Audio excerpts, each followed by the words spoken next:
Mais uma vez, pela graça de Deus, nos encontramos para mais um estudo. Eu perdi alguém que eu amo. Na minha família, tem um falecimento. Uma pessoa perdeu a vida. Talvez seja uma pessoa muito íntima a que eu não gostaria de te perder. Bom, a realidade é que morreu. Não há o que se pode fazer. Agora, qual seria a minha perspectiva sobre o estado desse meu querido que faleceu? Essa talvez seja a questão que mais inquieta a humanidade. Onde é que vão os mortos, afinal? Quando uma pessoa morre, vai para onde? Será que está num mundo que nós não conhecemos? Está no inferno a queimar? Está no céu a desfrutar bênçãos? Ou talvez seja que ele encarnou-se e está a pairar por aqui. Onde é que estão os mortos? Bom, seria talvez essa a sua questão. Mas a Bíblia responde também, porque ela é a verdade. João 17, 17. Bom, existem muitas perspectivas sobre onde é que vão os mortos, mas todas elas resumem-se, em geral, a uma só palavra: imortalidade da alma. O ser humano não consegue encarar a morte. A morte é uma situação trágica, de maneira que o homem nem queria que a morte existisse, porque de fato não foi feito para morrer, mas como consequência do pecado, nós morremos. Daí que se armou tantas teorias de tentar consolar-se ou fazer com que a realidade da morte não seja dura como ora é. Alguns acreditam que quando uma pessoa morre, logo a sua alma sai e deixa o corpo. E a alma vai para algum local para descansar. É daí onde você vai ouvir paz a sua alma, expressões como essas. Alguns acreditam que o homem, quando morre, na verdade, ele vai se reencarnar. Ele vai tornar outra pessoa. Na verdade, ele morreu aqui, mas talvez pode nascer em outro sítio. Ou ele está aqui como um espírito inanimado pairando por aqui. Daí que você encontra a expressão tais como desaparecimento físico. Que ele desapareceu só apenas fisicamente, mas está por ali. Tudo isso é uma forma do homem se consolar. Alguns acreditam que quando uma pessoa morre, ele, na verdade, está como o nosso antepassado. Nos ouve, podemos comunicar com ele e podemos confiar nele. No Espiritismo, acreditam que são espíritos sem corpo, mas que habitam entre nós. E nós podemos nos comunicar com eles através do sistema que se chama mediunidade. Essa é a outra crença sobre onde vão os mortos. Vamos hoje abrir a palavra de Deus para perceber de fato onde é que vão os mortos. Mas primeiramente devemos perceber como é que o homem foi formado por Deus. Como é que o ser humano foi criado por Deus. Daí é que vamos entender onde é que as pessoas vão morrer. Porque na verdade, o ser humano quando foi criado por Deus, começou primeiro no estado de morte, depois tornou vivo. Então vamos ter que entender, voltando antes do estado da vida pela criação, como é que o homem era e o que foi usado para fazer o homem. Muito simples. Vamos abrir as nossas Bíblias no Gênesis 2, versículo 7. A palavra do Senhor diz o seguinte: E formou o Senhor Deus o homem do pó da terra, e soprou em suas narinas o fôlego de vida. E o homem foi feito alma vivente. Deus usou duas substâncias para formar o homem: o fôlego e o pó. O pó refere-se boneco de matope. Ele usou o barro para formar o homem. Esse que que depois vem esse nosso corpo físico. Você sabia que os cientistas afirmam que no corpo físico do homem encontra-se todos os minerais que você pode encontrar no solo? É interessante isso. É uma prova da criação. Então, Deus usou o barro para formar o homem. Isso chama-se o pó. Só que quando ele terminou, o homem ficou apenas como se fosse um boneco de matope, mas não tinha vida. É daí onde Deus te acrescenta o segundo detalhe: o fôlego de vida. Esse fôlego de vida, em hebraico, ruach, ele soprou. É um sopro. É como se eu fizesse... É um sopro que ele soprou nas suas narinas e o homem passou a ser alma vivente. E daí o homem começou a viver. Então, o pó mais o fôlego é igual a uma alma vivente. A expressão alma aqui estamos a entender que afinal é a pessoa. Alma é uma pessoa, porque o fôlego, o pó, a alma, vivente, ok? Então, como é que o ser humano é? Será que o ser humano é junção do corpo e da alma? Biblicamente falando, não. porque a alma já é uma pessoa. Biblicamente, o corpo é o ser humano, é o corpo e o fôlego, não o corpo e a alma. É o corpo e o fôlego que forma a alma, né? Forma a alma. É assim como o ser humano foi feito por Deus. Podemos encontrar isso em Gênesis 2, versículo 7. Então, quando o homem morre, é a mesma coisa. O que acontece? O fôlego deixa o corpo e o homem passa a ser uma alma morta. Afinal, o que volta para Deus não é a alma, porque a alma é a própria pessoa. O que volta para Deus é o fôlego de vida, ruach, né? No Novo Testamento em grego é pneuma, aquilo que Deus soprou. É interessante que a expressão pneuma, né, vem da mesma palavra que nós conhecemos todos os dias da vida, né? Pneu, que se coloca no carro. Pneuma. Né? O que é pneu? Pneu, na verdade, só o que tem lá dentro é o ar. Então, basta você esvaziar, pneu já não funciona. É basicamente assim também, pneuma, o fôlego. Né? Quando você esvazia, o homem morre. É basicamente assim. E quem comunica esse pneuma, esse ruach, o fôlego de vida, é o próprio Deus. Então já entendemos que a alma é uma pessoa e não uma parte da pessoa. O que sai, o que volta para Deus, na verdade, é o fôlego. Então, depois de entender isso, já seria muito mais fácil compreender onde é que vão as pessoas quando morrem. Até só para facilitar o entendimento, é simples. Quando uma pessoa morre, o fôlego volta para Deus e o corpo fica aqui. Então, o que vai para Deus não é a alma, não é a pessoa. É o fôlego que veio de Deus. Então, o homem fica no pó e continua ficando aí mesmo. Vamos lá ver como é interessante isso no livro de Eclesiastes, né? 3. Vamos ver Eclesiastes 13, 19. A palavra de Deus diz assim: porque assim o que sucede aos filhos dos homens, isso mesmo também sucede aos animais. O que sucede aos filhos dos homens, isso também sucede aos animais. Ok? Não há diferença entre homem e animais. A mesma coisa que lhe sucede. Como morre um, assim morre o outro. Todos têm o mesmo fôlego, afinal. E a vantagem dos homens sobre os animais não é nenhuma, porque todos são vaidade. O texto bíblico está a dizer que aquilo que acontece com o animal é a mesma coisa que acontece também com o ser humano. Porque os dois dependem do fôlego para viver. Por que as pessoas não dizem quando morre um cão, ele vai para o céu ou vai para o inferno? Por que não dizem quando morre um cão, sai a alma do cão, não sei, vai vagueando por aí? Né? Mas é só apenas o homem. Então, esse é um ensinamento também popular, mas falso. Né? O que sucede com o animal é a mesma coisa que sucede com o homem. Quando morre uma galinha, morreu. Não tem nenhuma parte que voa. Simplesmente deixa de desfrutar o fôlego que é o fôlego da vida que vem por parte de Deus. Então, a Bíblia deixa muito claro que não há nada que acontece após a morte. Quando uma pessoa morre, morreu. Ficará no pó até no dia da ressurreição. Eu quero lhe perguntar uma questão. Se as pessoas que morrem vão para o céu, então Cristo volta para levar quem? Se já estão lá. Como é que seria a situação daquela mãe que agora está no céu, vivendo bem, olhando para a terra, porque os que acreditam nisso pensam que os mortos sabem o que está acontecendo aqui, olhando para a terra, vê um filho que ele deixou mendigando o pau na rua. O céu seria um lugar bonito para ela? Você pode perguntar. E aqueles que acreditam que as pessoas quando morrem vão num sítio abaixo da terra onde se chama inferno, onde está queimar, onde tem fogo.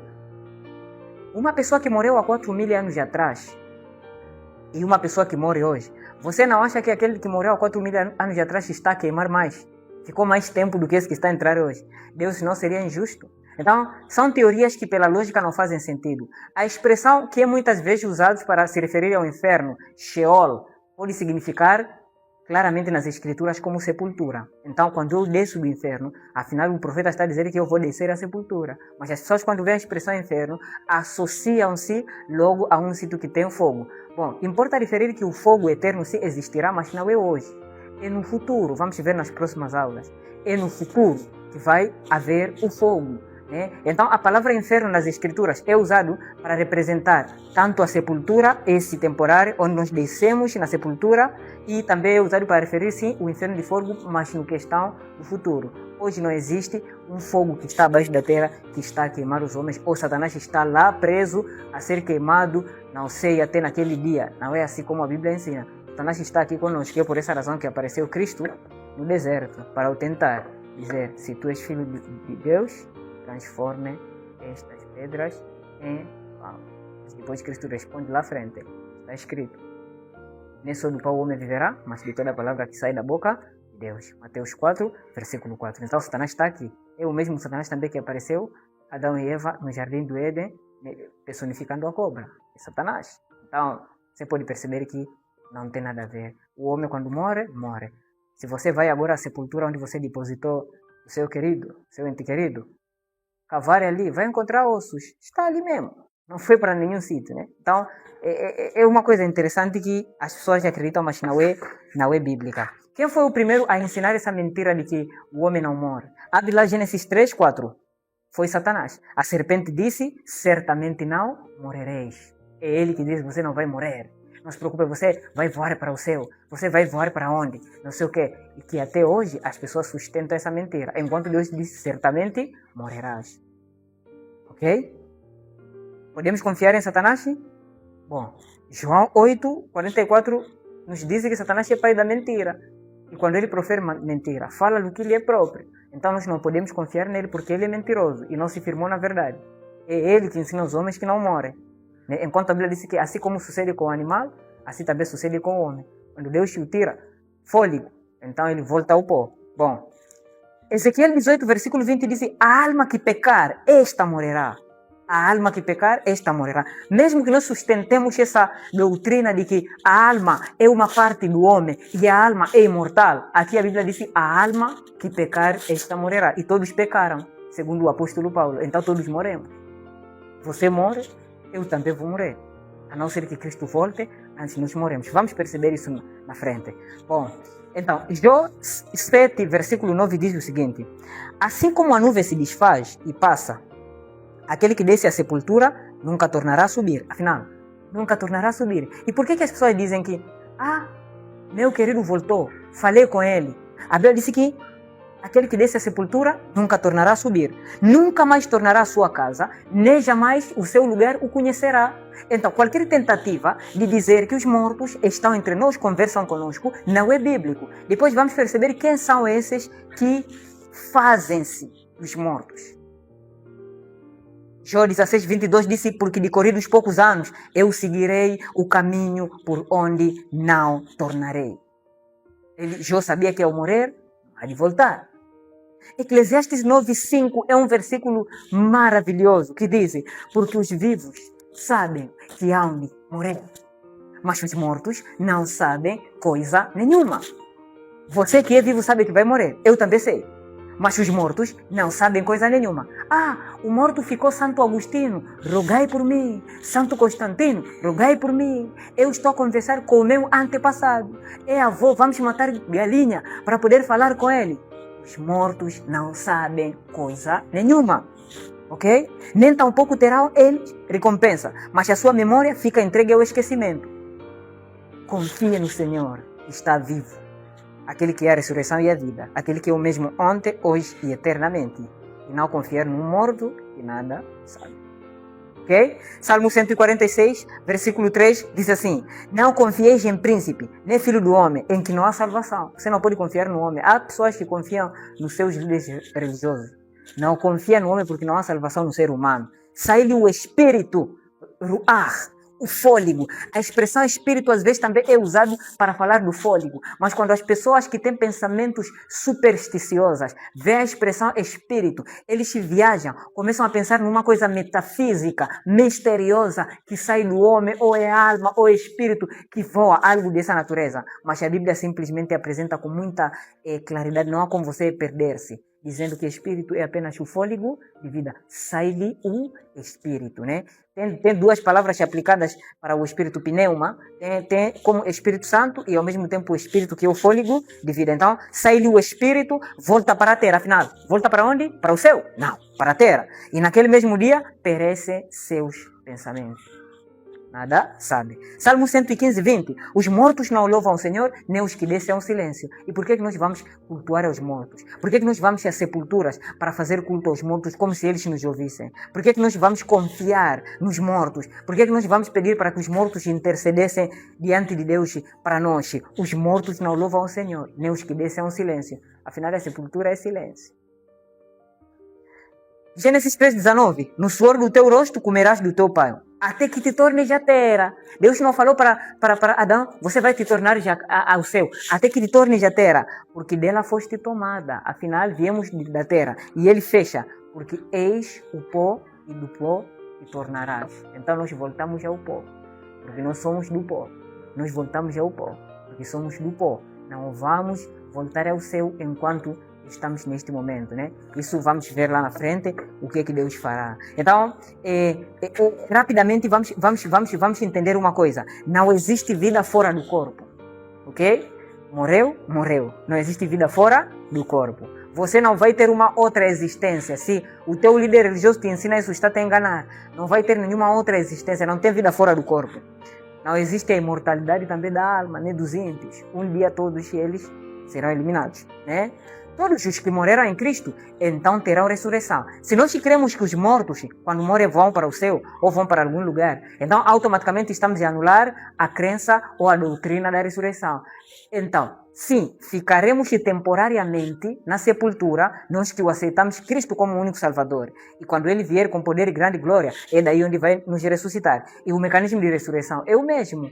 Ele só vai comunicar o fôlego e nós voltaremos assim como fomos. Ele vai nos fazer voltar assim como somos. Só que a única diferença, agora seremos dados um corpo incorruptível e um corpo imortal, transformado segundo a sua glória, né? Mas seremos nós. Então o corpo vai ser esse mesmo, só vamos receber o fôlego de vida, né? O corpo sim será transformado e vamos receber o fôlego de vida quando Cristo vier. E ele tentou fazer uma forma de mostrar esse poder quando ele ressuscitou Lázaro. Agora a minha questão para ti, quando Cristo ressuscitou, Lázaro tirou aonde?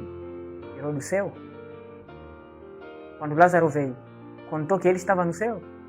Apenas disse para sair da sepultura. Então Lázaro estava na sepultura.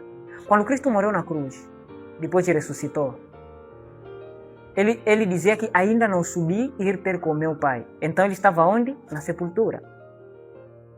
Ou talvez você crê que os mortos vão ao céu porque ladrão da cruz diz que lembra-te de mim, do teu reino, depois que Cristo disse que te digo, hoje estarás comigo no paraíso. A expressão ali, hoje estarás comigo no paraíso, como no grego do Novo Testamento, o grego koiné, não tem vírgula, a frase foi traduzida diretamente, mas deve ficar assim: digo-te hoje, estarás comigo no paraíso. Em outras palavras, este momento eu estou a dizer que você vai estar comigo no paraíso no futuro. Não é e digo que estarás comigo no paraíso hoje. Porque o próprio Cristo, quando ressuscitou, disse que eu ainda não subi ter com o meu Pai. Então, são doutrinas que as pessoas creem, mas não fazem nenhum problema. Acho que depois de entender esse estudo, você não vai ter medo mais dos mortos. Você só tem muito medo dos mortos. Você tem que ter medo dos vivos. Porque nos vivos tem bandidos, tem assaltantes, tem assassinos, mas os mortos nada podem fazer. A Bíblia diz que todo o seu orgulho, ódio, tudo está na sepultura. Eles já não podem fazer mais nada. Esse aqui é o ensinamento da palavra de Deus. Aquele que morreu, morreu. Qualquer tipo de culto, conversa com os mortos é abominável à palavra de Deus. Bom, talvez seria a sua questão: será que todas as pessoas que morreram ao longo do tempo estão no pó? E como é que ficará a situação dos ímpios? Porque o pregador falou que vão ressuscitar os que morreram em Cristo, quando Cristo vier. E os ímpios, depois de 1000 anos, vamos estudar lá na frente, que os salvos estarão no céu. Então Deus novamente ressuscitará já os ímpios, e é aí onde Ele vai acender o fogo para os queimar. E este fogo eterno não é eterno no sentido de durabilidade, mas é eterno no sentido de consequência. Serão queimados depois de algum tempo, eternamente eles perecerão. Assim como a Bíblia diz que a cidade de Sodoma e Gomorra foram destruídas eternamente. Essa expressão eternamente não é no sentido de que está a cair fogo todos os dias até nos dias de hoje, mas destruídas eternamente é que já não existem. Então é assim como será, e isso é depois de 1000 anos. Mas vamos ver bem isso quando nós estivermos a estudar sobre os eventos finais sobre o milênio. Aqui vamos conversar melhor sobre o assunto. Mas em geral, é só você saber que os mortos nada sabem, estão na sepultura, ali mesmo onde colocamos. É por isso que quando você vai cavar a sepultura, vai encontrar os ossos, porque a carne apodreceu. Mas quando Cristo vier para os salvos, Ele sim os ressuscitará. E depois de 1000 anos, os ímpios serão ressuscitados para receber o castigo final, que é o fogo, que vai até um tempo. Depois eles todos serão eliminados e virarão cinzas, eternamente perecerão e nunca mais existirá o mal no universo. Bom, existe sim pessoas, pelo menos nós temos 4 grupos, né, de pessoas que foram de fato ter uma experiência além da morte. O O primeiro é Enoque. A Bíblia apresenta que Enoque foi tomado por Deus. Então ele não passou pela experiência da morte. Acontece que Deus sim é capaz de fazer isso. Em alguns casos especiais, são casos especiais. Depois tivemos o Moisés. Moisés morreu e Deus o ressuscitou. Isso é uma ressurreição especial. E o levou para o céu. Está lá, é verdade. Ele foi levado no corpo, assim como ele é. Como eu disse que não tem vida fora do corpo. Então ele foi levado para o céu. Depois temos também Elias, que foi levado ao céu com redemoinho. Então esse aqui também não passou pela experiência da morte. Veja que Moisés representa aqueles que hão de morrer e ser ressuscitados. Enquanto Elias representa aqueles que vão viver um pouco antes de Cristo voltar. Então Cristo, quando descer, eles serão levados os salvos ao céu sem passar pela morte. Depois, o quarto grupo são os que ressuscitaram com Cristo, que nós não conhecemos quem são. Tanto é que no Apocalipse nós encontramos 24 anciões que estão diante do trono de Deus. E 24 anciões, na leitura atenta, percebe-se que são seres humanos. Então, existe em si um grupo especial que de fato foi ressuscitado, outros foram levados para lá. Mas o resto da humanidade se encontra onde? No pó da terra, até no dia da ressurreição. Vamos finalizar o nosso estudo com a seguinte questão. Podemos conversar com os mortos? Primeiramente, já entendemos que os mortos nada sabem. Então, nós não podemos conversar com uma coisa que não sabe nada. Qualquer experiência de conversa com os mortos ou contato com os mortos chama-se espiritismo. E espiritismo na Bíblia é condenado gravemente, considerado abominação diante de Deus. Porque, de fato, deixa-me te dar um segredo. Olha para mim. Você não está a conversar com os mortos, não. Você está a conversar com os anjos de Satanás, os demônios. É isso que a Bíblia apresenta. Bom, Levítico 19:31 diz assim: não vos virareis para os adivinhadores, mediuns ou espíritas, são aqueles que nos fazem ter essas experiências com os mortos, né? Não importa qual é a forma, pode ser espiritismo organizado moderna, né? De Allan Kardec, pode ser talvez aquele espiritismo de tradição africana em que nós conversamos com os antepassados, não importa, mas não vos virareis para os adivinhadores, nem espíritas, nem encantadores, não os busqueis contaminando-vos com eles. Eu sou o Senhor, o vosso Deus. Então, Deus nos proíbe de nos conectar com pessoas que nos fazem ter comunicação com os mortos, comunicação com as pessoas que morreram, as pessoas que são considerados que morreram. Quando nós vamos estudar, por exemplo, no Antigo Testamento, vamos perceber que tantas vezes Deus proibiu o seu povo de conversar com os mortos, nem de ter contato com os mortos. Vocês lembram de um rei chamado, um rei que veio antes de Davi, né? O rei que veio antes de Davi, o rei Saul, ele conversou com uma medium, e aquele medium ali lhe fez ver o corpo de Samuel, mas na verdade aquilo não era o corpo de Samuel, era uma estratégia que os anjos de Satanás fazem para personificar os mortos. Na medida que você crê que os mortos ainda estão vivos, o anjo de Satanás pode personificar os mortos e você vai ficar enganado pensando que estás a falar com o morto, enquanto não é. O morto na verdade é o próprio anjo de Satanás. Posso confirmar isso? Vai ler Apocalipse 16, capítulo 16. Vai encontrar que são os espíritos de demônio que vão ao encontro dos reis da terra para os enganar. Então, os espíritos de demônio, nesses últimos dias também, fazem questão de personificar vozes, aparências, fazer aparentemente milagres para como se eles estivessem a responder orações dos vivos, né? E eles se escondem na pessoa dos mortos. Mas, na verdade, não são os mortos. São os anjos malignos de Satanás. Então, Deus te chama você a evitar essas práticas. Os mortos nada sabem. Os vivos sabem que hão de morrer.